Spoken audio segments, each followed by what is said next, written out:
श्रीमते रामानुजाय। आप सभी के लिए मेरा प्रणाम और नमस्कार। मैं एस्ट्रोलॉजर सुंदरराजन बात कर रहा हूँ। अभी इस वीडियो में हम बेसिक एस्ट्रोलॉजी के बारे में थोड़ा देख सकते हैं कि आपको मालूम है नवग्रह हैं और काफ़ी सारे नक्षत्र हैं और भावों के अनुसार एक एक ग्रहों का क्वालिटीज़ भिन्न होता है। वो सब क्या है, मतलब एस्ट्रोलॉजी के बेसिक क्या है, वो बेसिक से लेके हम इस वीडियो सीरीज़ में देखते हैं कि पहले हमको ये जानना चाहिए कि हमारा सोलर सिस्टम कैसे काम करता है।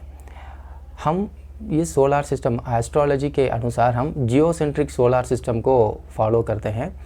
पहले हमको ये जियोसेंट्रिक सोलर सिस्टम क्या होता है वो पहले हमको मालूम होना चाहिए।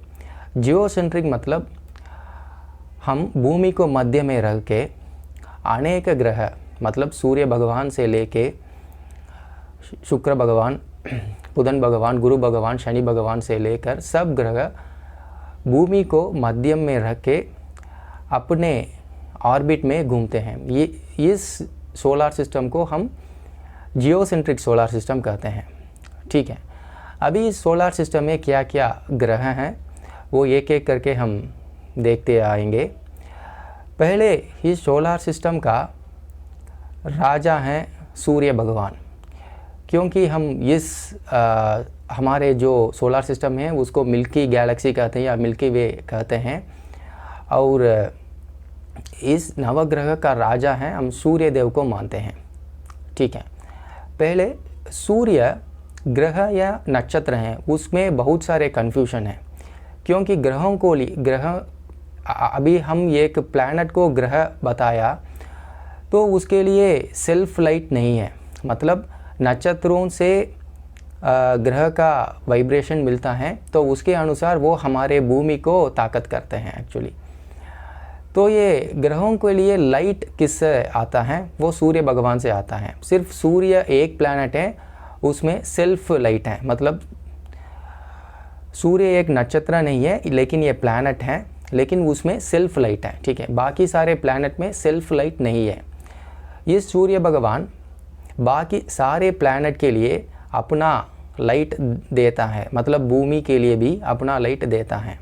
ठीक है, अभी पहला सूर्य भगवान मतलब नवग्रहों में बहुत बड़ा ग्रह है, तो उसके बाद सूर्य के बहुत पास वाला ग्रह हम बोलते हैं बुधन भगवान, उसको अंग्रेजी में मरकरी कहते हैं।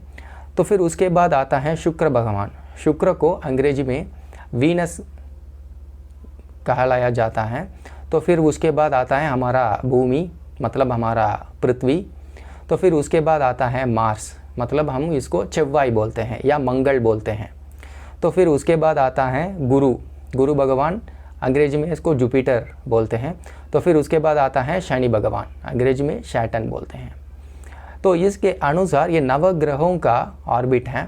तो इसमें राहु और केतु छाया ग्रह बोलते हैं, मतलब राहु और केतु के लिए फिजिकल अपीयरेंस नहीं है, मतलब इन दोनों छाया ग्रह बोलते हैं। ठीक है, तो ये राहु केतु हमारे मून, अर्थ और सूर्य इन दोनों के पास में एक ऑर्बिट में घूमते रहता है। ये छाया ग्रह होते हैं, इसलिए सूर्य के छाया या मून के छाया मतलब चांद के छाया उसके वजह से ये राहु केतु कहलाया जाता है। तो उसके हिस्ट्री हम फिर एक सीरीज़ में देखते हैं। तो अभी इस सीरीज़ में आपको ये मालूम हुआ कि नवग्रह हैं, उस नवग्रहों का नाम क्या है, तो उस किस तरफ से घूमता है। ठीक है, तो फिर उसके बाद हमको मालूम होना चाहिए कि नक्षत्र क्या होता है। नक्षत्र ग्रहों से बहुत दूर ऑर्बिट में रहते हैं। इस वानमंडल में बहुत सारे नक्षत्रों हैं कि एक नक्षत्र नहीं, बहुत सारे नक्षत्र हैं, मतलब crores and crores of stars are there in galaxies. तो उसमें से हम सिर्फ 27 नक्षत्र को हम लेके इस एस्ट्रोलॉजी में हम हमारे कार्य के अनुसार उस नक्षत्रों का क्वालिटीज़ लेके हम प्रेडिक्शन देते हैं। ठीक है, अब हम बताया कि मान लो अश्विनी नाम से एक नक्षत्र है, आपको ये मालूम होना चाहिए कि सिर्फ अश्विनी सिर्फ एक अकेला नक्षत्र नहीं है, वो एक नक्षत्र का group of stars. Ashwini is a group of star. It's not a single star. Lot of people are confusing like Ashwini is a single star and it doesn't have any relative stars.